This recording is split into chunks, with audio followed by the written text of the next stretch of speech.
Hi everyone, welcome to On The Record, brought to you by Woolworths, as we take a sneak peek inside the pages of this week's AFL Record, Australia's #1 selling sports weekly. And joining me, with thanks to our friends at SEN 1116, is the great Dermott Brereton. Dermott, welcome to the show. Thanks very much, Ash. Very good to have you here. Now, you're actually our guest columnist this week, and you have taken a look at the Showmen and Footy.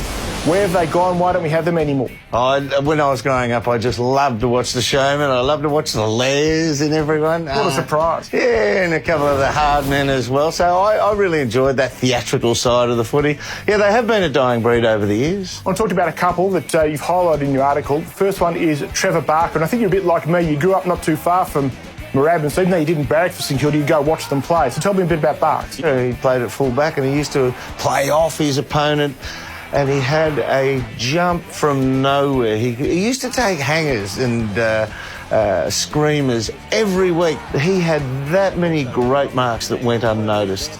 He was a champion. Now, Bruce Doull didn't say much, but you've also called him a showman. Louis Richards, he nicknamed him, or coined the nickname, the Flying Doormat. I actually got to play on Bruce a couple of times at the end of Bruce's career, the start of my career, but he actually taught me so much about football. He was so smart, so clever, just a beautiful mover. When we were younger, we used to watch him, the way he was able to outmanoeuvre his opponent. He kind of glided to the football. He was just a superb player. Now, your favourite, of course, was Fabulous Phil Carman. Yeah, Fabulous Phil was my favourite. He was a showman, he was a lair, he was nasty, he was tough, he was an athlete, he was a footballer, he was a footballer's footballer. He was a bit erratic.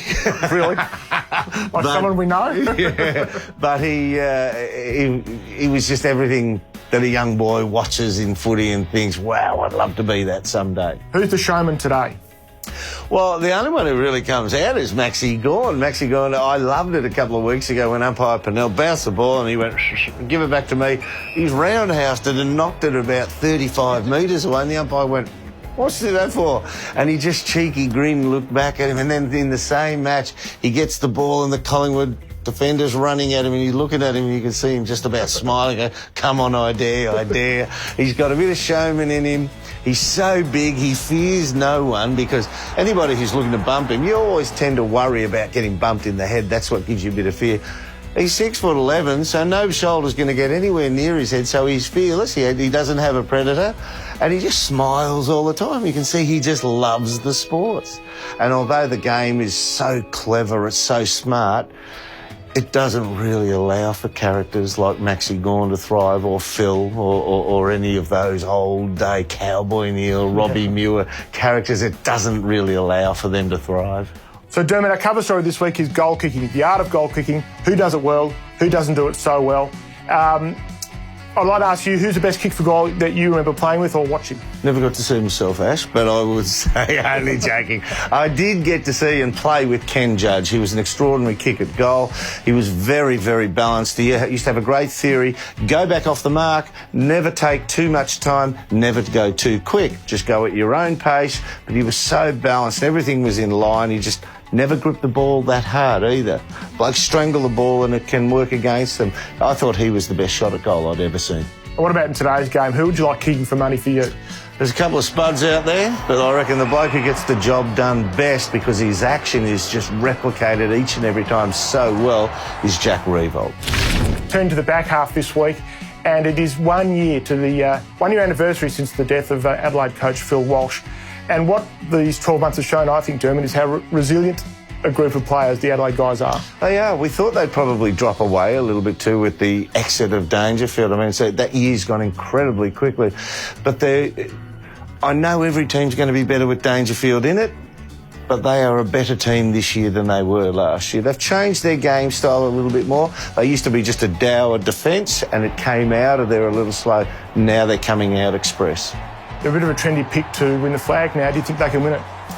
I don't think they will win it. The non-Victorian teams still have to go what is to them interstate and play at the MCG, which is very difficult, as we saw last year.